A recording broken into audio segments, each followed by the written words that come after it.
भद्रक जिला भंडारीपोखरी कांग्रेस पक्षर विशाल महिला समावेश बयाबनापुर पंचायत चंद्रभानुपुर महादेव पड़िया आयोजित यह समावेश एकाठी होते 10,000 अधिक महिला।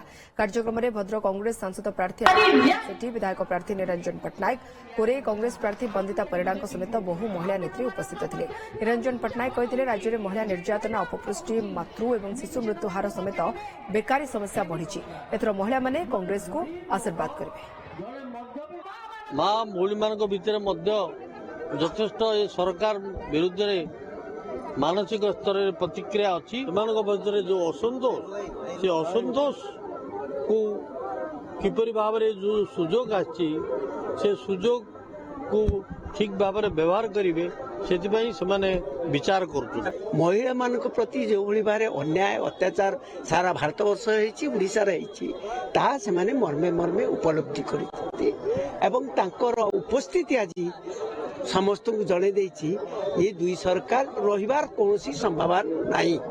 तेणु ये हूँ परिवर्तन समय।